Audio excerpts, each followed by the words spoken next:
মাননীয় স্পিকার, আপনাকে ধন্যবাদ। এইরকম একটা প্রশ্নের অপেক্ষায় আমরা ছিলাম।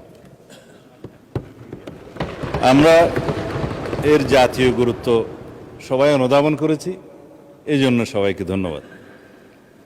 কিছুদিন যাবৎ আমরা সবাই লক্ষ্য করছি বাংলাদেশের সরকারের প্রধান, তার স্ত্রী, তার কন্যা, আমারও আছে, আমারও স্ত্রী পুত্র কন্যাকে দিয়েছে, অনেকেরই গুরুত্বপূর্ণ রাজনৈতিক ব্যক্তিত্ব এবং সমাজের গুরুত্বপূর্ণ ব্যক্তি তাদের পরিবারের সদস্যদের নিয়ে অথবা রাজনৈতিকভাবে প্রতিপক্ষ বিবেচনায় যে সমস্ত কন্টেন্ট সামাজিক যোগাযোগ মাধ্যমে ভার্চুয়াল মিডিয়ায় প্রকাশিত হচ্ছে স্বাধীনতার নামে এবং মত প্রকাশের স্বাধীনতার নামে, সেটা আসলেই মত প্রকাশের স্বাধীনতা কিনা সেটা পুনরায় সংজ্ঞায়িত করা দরকার।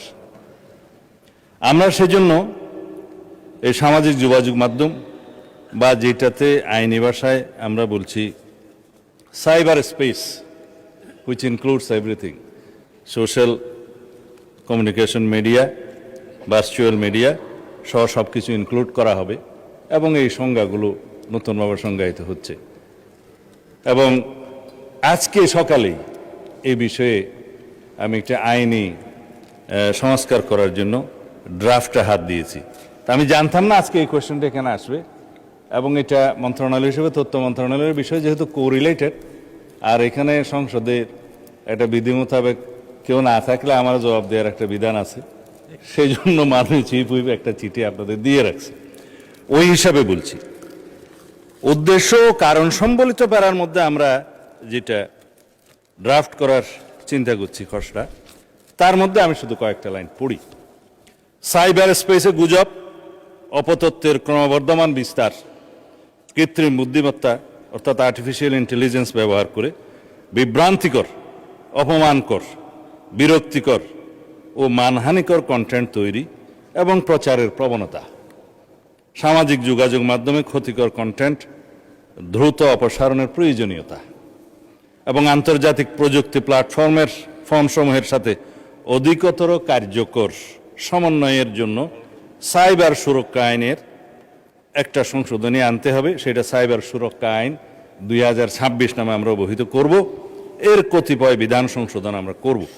তার মধ্যে এই যে গুজব, অপতথ্য, মানহানি, এরগুলো নতুন করে সংজ্ঞায়িত করা হবে। এছাড়া সাইবার স্পেসে এর কন্টেন্টের প্রকাশ, প্রচার প্রতিরোধের জন্য একটা নতুন ধারার শাস্তির বিধান এখানে আনা হবে। আবার আন্তর্জাতিক প্ল্যাটফর্ম, প্রযুক্তি প্ল্যাটফর্ম সমূহের সাথে কার্যকর সমন্বয় এবং সময়সীমাভিত্তিক কন্টেন্ট অপসারণ ব্যবস্থা নিশ্চিত করার জন্য আর একটা নতুন বিধি সংযোজন করা হবে।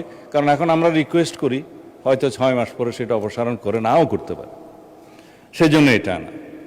আর এই যে রিপোর্টকৃত কন্টেন্টের অপসারণ প্রক্রিয়া অধিকতর কার্যকর এবং জবাবদিহিতামূলক করার জন্য সেখানে বিধান আনা হবে। এবং আইন শৃঙ্খলা রক্ষাকারী বাহিনীর পাশাপাশি সরকারের নিকট থেকে ক্ষমতাপ্রাপ্ত অন্যান্য সংস্থাকেও আমরা এবং বাহিনীকেও এই সমস্ত তথ্য উপাত্ত অপসারণ, ব্লক এবং স্থানান্তর করবার জন্য আমরা ব্যবস্থা রাখব। সেখানে আমরা অনেক অথরিটি আছে, জাতীয় সাইবার সুরক্ষা আইনের মহাপরিচালক আছে, প্রযোজ্য ক্ষেত্রে বিটিআরসি আছে, তাদেরকে আমরা এই ক্ষমতা দিতে পারি। এখানে বলে রাখি মাননীয় স্পিকার, জুয়া প্রতিরোধ আইন 1867 সনের আইন, সেই ব্রিটিশ আইন দিয়ে আমরা এখনো চলছি। সেইটা 1867। নতুন করে আশা করছি সংসদের এই সেশনে আইনটা আনতে পারবো, ফাইনাল স্টেজে আছি, জুয়া প্রতিরোধ আইন। সেই জায়গায় জুয়া, অনলাইন জুয়া, অফলাইন জুয়া, বিভিন্ন প্ল্যাটফর্ম এগুলো ব্যবহার করে যে অপরাধগুলো সংগঠিত হচ্ছে, তার সাথে মাদকও জড়িত, ওয়েটিং জড়িত, এগুলো এখন আধুনিকায়ন করতে হবে। আমরা আরও অনেক আইন আনার চেষ্টা করছি। আইনি কাঠামোটা দাঁড় করা গেলে সেটা তখন প্রয়োগের ব্যাপার। প্রয়োগের ক্ষেত্রে তখন মিসইউজ হচ্ছে কিনা, অ্যাবিউজ হচ্ছে কিনা সেটা তখন দেখা যাবে, সংশোধনের মাধ্যমে যেতে হবে। কিন্তু আমরা আইনই আনি না মাননীয় স্পিকার, সবাই এখানে আমাকে বলছে যে মাদক প্রতিরোধ করুন, মাদকের জন্য মাদক দ্রব্য নিয়ন্ত্রণ আইনের ড্রাফটটা করে ফেলেছে, এই সেশনে হয়তো আনতে পারবো। সেখানে মাদক দ্রব্য নিয়ন্ত্রণ আইনের মধ্যে যারা মাদকের জন্য অপারেশন করতে যায়, মাদক ধরতে যায়, তাদের কোনো অস্ত্র নাই মাননীয় স্পিকার। অথচ যারা ড্রাগ ডিলার, ব্যবসায়ী, তারা তাদেরকে অত্যাধুনিক অস্ত্রসজ্জিত হয়ে আক্রমণ করে। তারা কোর্টে মামলা দায়ের করে, কিন্তু পাশাপাশি পুলিশও মামলা দায়ের করে, অন্য কোনো অথরিটিও মামলা দায়ের করে। এখন মাদক দ্রব্য নিয়ন্ত্রণ অধিদপ্তরের কাছে তেমন ল্যাবরেটরি সুবিধা নেই এবং তাদের ট্রেনিংয়ের সুবিধা নেই, তাদের অস্ত্র ব্যবহার আমরা করতে দিতে পারি না। অধিকন্তু কিছু কিছু বিষয় আছে, আমার ডগ স্কোয়াড দরকার। যদি ডগ স্কোয়াড দিয়ে মাদক নিয়ন্ত্রণ করা যায়, শনাক্ত করা যায়, সেটা হচ্ছে উত্তম। কিন্তু সেই ডগ স্কোয়াড আমরা দুই একটা বাহিনীর কাছে আছে, যেমন পুলিশেরও একটা ডগ স্কোয়াড আছে, র্যাবের আছে, তারপরে অন্যান্য জায়গার আছে, এগুলো বলবো না, ডিফেন্স ফোর্সের আছে। কিন্তু মাদক দ্রব্য নিয়ন্ত্রণ যখন রিকুইজিশন দেবে, তারা আসবে, করবে, সেই আইনি ব্যবস্থাও নাই। সেই জন্য এখানে একটা ডগ স্কোয়াডের ব্যবস্থা করতে হবে। মোটামুটি মাদকের বিরুদ্ধে আমরা যে ফাইটটা করব, সেটা আইনি সুরক্ষার মাধ্যমে, আইনি ব্যবস্থার মাধ্যমে, এবং মাদকদ্রব্য নিয়ন্ত্রণ অধিদপ্তরকে একটা স্বয়ং সম্পূর্ণ অর্গানাইজেশন করার জন্য সেই আইনি প্রস্তাবগুলো আনবো মাননীয় স্পিকার। এইভাবে আমরা সামাজিক যে অনাচার, অপকালচার শুরু হয়েছে, সেখান থেকে নিষ্কৃতি পেতে পারবো। সেই জন্য আমরা আগেই বলেছি, এই জাতীয় সংসদের কাছে এই জাতি নতুন জনপ্রত্যাশা অনুযায়ী অনেক কিছু আশা করে।